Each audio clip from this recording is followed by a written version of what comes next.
Почитувани, добар ден. Гостен во неделното интервју на Радио Слободна Европа е директорот на Агенцијата за катастар на недвижности, господинот Иван Живковски. Господине Живковски, зошто досега не беше ставен во функција регистарот на цени за купнини на недвижности, кој што требаше да му овозможи на граѓаните приближно точна информација за реалната состојба на пазарот со недвижности? Ние повторно го ставивме во функција самиот регистар, кој што морам да напоменам дека не е законска обврска. За жал, од претходното раководство на Агенцијата за катастар на недвижности, секторот за масовна проценка кој што го работи овој дел, овој регистар, во минатото има добиена насока да се престане со работа на регистарот. Зошто било тоа така? За жал се уште не може да добиеме конечен одговор, меѓутоа позитивно во целата ситуација што ние повторно имаме функционален регистар. Во моментов работиме и на надградување на опциите и параметрите по кои што се изработува истиот и очекуваме дека со редовно објавување на сите квартални извештаи, како и годишен извештај, дека ние ќе на некој начин ќе придонесеме да се заузда на некој начин, условно и народски кажано, пазарот на недвижности кој што отиде во непосакуван правец, особено во изминатите 18 месеци. На кого мислите дека му одговара да нема јасна и точна слика за состојбата на пазарот со недвижности? Кој добива од ваквата ситуација според вас? Па видете, јас знам кој губи.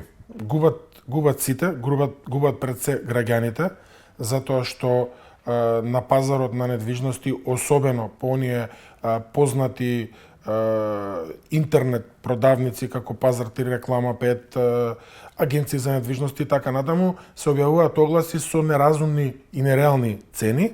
Меѓутоа, она што се случи на самиот пазар на недвижности во изминативе, особено 18 месеци, па и можам да кажам и 2 години, имавме енормен скок на цените, особено на купопродажбите. Тоа секако е на штета на сите граѓани, на сите жители на Република Македонија, меѓутоа и на правните лица кои што имаат потреба од свој објект, деловен објект. Што значи само на инвеститорите ова им одговара? Генерално да. За жал им одговара само на инвеститорите, меѓутоа наша цел и обврска законска е будно да го следиме пазарот на недвижности, да ги објавуваме сите анализи кои што ги имаме, меѓутоа правиме анализа и за тоа што се случува и на пазарите околу нас, чисто една споредбена анализа за да видиме во која насока ќе се движи нашиот пазар. А што мислите, која беше причината за, како што велите, во овие 2 години за енормниот раст на цените?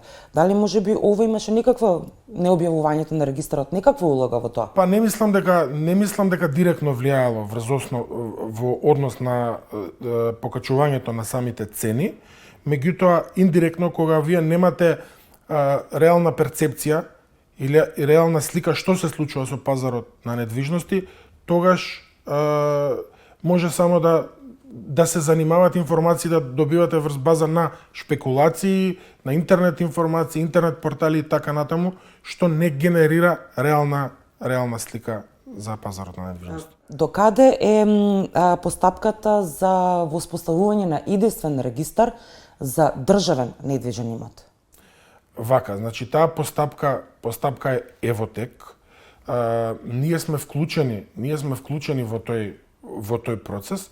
Сите обврски кои што ги имаме добиено од страна на владата на Република Македонија како Агенција за катастар, од наша страна се исполнети.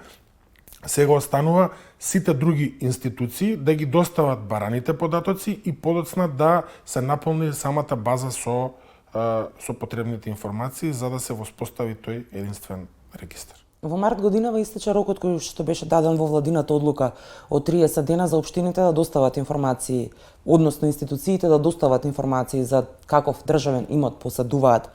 Кој е одговорен што не се испочитува докрај владината одлука и рокот зададен во неа за реализација? Дали тука е катастарот проблем, општините или институциите и министерствата? Видете вака, значи ние како Агенција за катастар сме вклучени во самиот проект со наши конкретни задачи. Ние како катастар нашите задачи ги имаме во целост исполнето, Другите обврски се на сите надлежни институции државни кои што нели има имот кој што треба да се евидентира, меѓутоа тука сепак морам да го нагласам и проблемот кој што го решаваме како агенција и сме главна поддршка на државата, а тоа е што има добар дел од државниот имот кој што за жал се уште не е упишан во катастарот на недвижности. Колку проценти? Па како процент не можеме да излеземе со бројка, меѓутоа можам да дадам податок дека во периодот од 2017 до 2024 година дури ни 1% од имотот кој што не бил упишан, не бил запишан. Бидејќи законот за катастар предвидува конкретна постапка во која што сме ние вклучени, со која што владата на Република Македонија не задолжува да ги измериме сите државни објекти кои што се со незапишани права, да ги измериме, да изготвиме елаборат, после тоа се носи владата на Република Македонија носи одлука која што ние ја спроведуваме и практично државниот имот добива имотен лист. За жал, имаме состојба и имавме состојба каде што многу голем дел од државните објекти беа без имотен лист. Конкретно можеме да ја кажеме вилата Билјана, председателската вила, некои министерства и така натаму, меѓутоа во изминатава година имаме некаде околу 40 објекти од ваков вид кои што се решени да се. Ама има многу повеќе државен имот. Општините имаат проблем со наплата на данок на имот, бидејќи не се поврзани директно со датабазата на катастарот за проверка на собственичкото право. Само во Скопје последните податоци од 2022 покажуваат дека 60% од граѓаните не плаќаат данок на имот затоа што, како што изјави актуелната градоначалничка, не можат да утврдат колкав имот имаат за да им го наплатат. Какви мерки како катастар презедовте за да се надмине овој проблем за сите 80 општини во земјава? Вака, значи, сите 80 општини во Република Македонија имаат склучено договор со Агенцијата за катастар на недвижности за користење на ЕКАТ шалтер. Значи, ЕКАТ шалтерот е поврзан со ЕКАТ системот кој што представува, кој што всушност е и срцето на Агенцијата за катастар и каде што се сместени сите бази на податоци, вклучувајќи ги и овие за кои што вие да го говорите. Мислам дека тука проблемот треба да се посочи према единиците на локална самоуправа, затоа што сите единици на локална самоуправа, вклучувајќи го и градот Скопје, имаат пристап до сите податоци кои што ги имаме ние. Така да мислам дека службите треба да бидат особено во градот Скопје, во иднина, бидејќи во градот Скопје решенијата за данок на имот ги издава токму градот за сите општини кои што припаѓаат под градот Скопје. Мислам дека службите во градот Скопје во иднина мора да бидат поажурни, се со цел да се зголеми наплатата, бидејќи податоците се достапни до сите органи, вклучувајќи го и градот Скопје. Во август минатата година премиерот Христијан Мицковски при посета на катастарот изјави дека агенцијата конечно се ослободува од криминалот, но не објави повеќе детали. Кои конкретни мерки се преземени за да се истражат и докажат ваквите наводи и сомнежи кои што ги изрази премиерот? Втората активност која што посериозна која што ја направивме беше започнување на кампања не биди соучесник, пријави обид за корупција. Значи тоа е кампања на Агенцијата за катастар на недвижности која што се уште трае и ќе трае додека јас ја раководам ова институција. Целта е да се намалат сите обиди за коруптивно делување, без разлика дали е од некој што ја дава услугата или некој што ја бара услугата. За жал во минатото, таа изјава на премиерот точно ја паметам, за жал во минатото имаше многу предмети кои што дури и по година дена чека да бидат решени. Во моментов имаме предмети само кои што се тековни. Тие само тековните предмети се нерешени предмети. Сите заостанати предмети од минатото се решени. се постава прашањето зошто во минатото се чекало и по година дена за да се решат тие предмети. Дали добро ве разбрав? Вие сега за сега во изминатава година побаравте помош само од свиркачи. Ако може да го симплифицирам така. Видете, не се работи за свиркачи. Се работи за луѓе кои што првен кампањата е наменета за сите. Дали се физички лица, дали се правни лица. Дали сакаат да го откријат својот идентитет или не сакаат да го откријат својот идентитет, останува на самиот подносител на пријавата. Има можност да се прати електронски да поднесат преставка, има можност преку електронска пошта, има можност и телефонски. Се кажува конкретниот проблем кој што се има, бројот на предмет кој што е заведен во Агенцијата за катастар, потоа ние мораме да го провериме дали се работи за основани сомненија, дали има некој сомнежи дека некој сакал на нечесен начин да стекне имотно-правна корист или не. Доколку се утврди дека има сериозни индиции за такво нешто, ние ги контактираме надлежните институции и предметите ги доставуваме до нив за понатамошно постапување. Во тој контекст, дали побаравте помош од ревизија, финансиска полиција, некој да ги народски кажано прочешла книгите, затоа што кога премиер ќе влезе во институција ќе каже дека конечно ќе се ослободи од криминал, веќе оставав печаток дека има основано сомневање за да даде таква изјава. Да, меѓу другото, покрај првите работи што ги направив како директор е што побаравме од Државниот завод за ревизија да дојде и да направи внатрешна ревизија на работењето на Агенцијата за катастар на недвижности.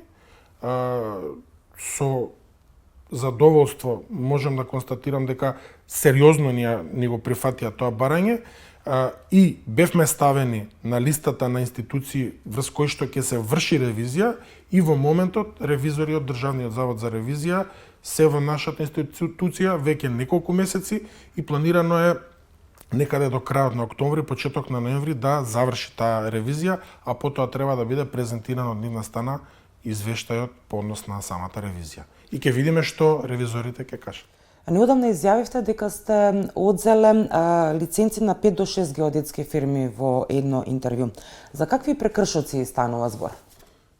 Вака, значи ние сме надлежни за вршење контрола на геодетските фирми. Имаме два типа на контрола, ако можеме така да се изразиме. Имаме редовни контроли кои што секторот за внатрешна контрола при агенцијата ги врши. Тоа се најавени контроли и се редовни контроли за да видиме дали самите геодетски фирми ги исполнуваат условите, дали работат согласно закон. Во поглед на вонредните контроли, најчесто се прават по добиена представка. Најчесто за оние прекршоци кои што се одземени лиценци е за неприкажување на реална фактичка состојба на терен. Тоа значи да не се одвестува документот со Апсолутно. дивоградбата која што треба да се легализира. Без разлика дали се работи за дивоградба или се работи за објект кој што имал градеж и има градежно-техничка документација кој што е доден на упис, меѓутоа можеби во истиот е прикажана состојба која што не е состојба на терен, а таа состојба е прикажана со цел да се одвестува со самиот проект, а на терен ја немаме истата ситуација.